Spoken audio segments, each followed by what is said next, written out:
오늘의 말씀은 마태복음 5장 48절입니다. 그러므로 하늘에 계신 너희 아버지의 온전하심과 같이 너희도 온전하라.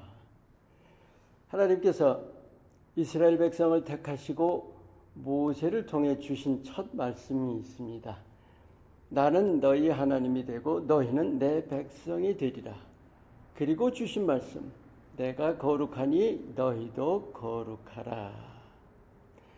우리가 믿었으면 하나님의 자녀죠.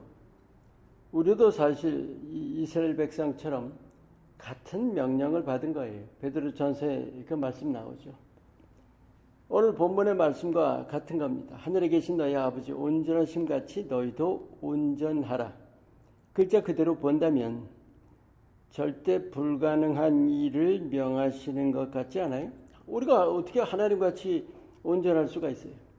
그럼 어떻게 받아들여야 하는 거예요? 하나님 닮기를 힘쓰라는 거예요.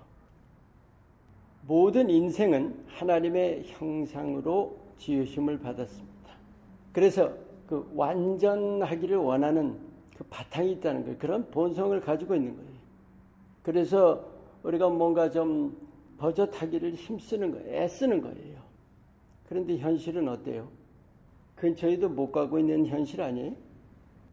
그렇지 않아요? 우리가 자신에 대해서 못마땅한 거 얼마나 많은지 몰라요. 그런데 그걸 우리가 세상 사람들처럼 생각하고 다룰 것이 아니라 믿는 자답게 믿는 자다운 자세를 가져야 한다는 거예요. 누구나 온전히 하려고 힘씁니다. 그리고 누구나 실망합니다.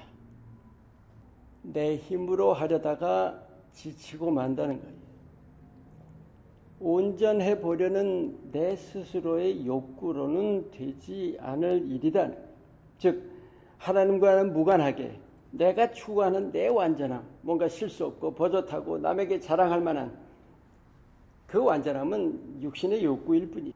내가 온전하려는 내 욕구가 아니라 내가 하나님같이 되기를 원하시는 하나님의 소원이어야 하는 겁니다. 즉 내가 하나님의 온전하심을 사모하는 거예요. 내가 예수님 닮기 원하는 그 진정이어야 한다는 거예요. 이거는 내 육신의 소욕은 전혀 다른 거예요. 주님을 닮기 원하는 거예요. 또 하나, 하나님께서 온전하라 명하셨을 때는 하나님께서 어떻게 하는지 두고 볼 거다, 잘해라 이렇게 감독하시는 것이 아니에요. 하나님은 모든 일을 친히 함께 하셔서 친히 곁에서 도와주시는 거예요. 우리가 그것을 힘입어야 합니다. 그게 믿음 생활의 핵심 내용입니다. 그래서 우리에게 보혜사 성령을 보내주셨던 거 아니에요. 영적 성장이라는 것은 내 욕구로 다를 것이 아닙니다. 그것이 바로 하나님의 소원이에요. 그래서 주님이 함께 계시는데 주님이 함께 계시기만 해서는 되는 것이 아니고 주님이 함께 일하셔야만 합니다. 어떻게 해야 돼요? 우리가 주님께 맡겨드려야 되는 거예요. 내가 하려고 힘쓰는 거 그게 아니에요. 주님과 함께해요. 이건 영적 성장이라는 것은 주님과의 동력입니다. 동력, 함께하는 거예요. 사도 바울이 고백하고 있죠. 내가 약할 때에 곧 강함이라. 고린도후서 12장 10절 말씀입니다. 잘 보세요. 사도 바울이 약했어요? 아니죠. 사도 바울은 정말 누구보다도 강한 사람이었는데 원리를 알았다는 거죠. 영적인 원리. 자신을 다 내려놓을 때 그리스도의 능력이 자신에게 머물렀던 거예요. 내려놓을 때 주님께서 도와주시는 거예요. 오늘 이 성경 말씀 2달 전쯤인가 제게 주셨던 말씀이에요. 그래서 정말 사실은 나름대로 힘쓰고 애쓰고 했었죠.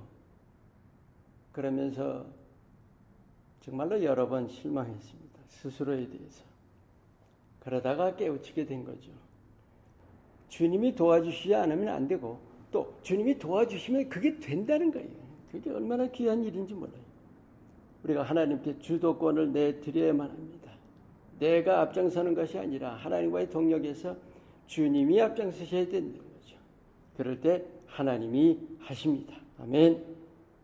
오늘의 기도, 우리 자신에게 실망하지 않고 우리 내 안에서 일하시는 주님을 소망하게 하옵소서.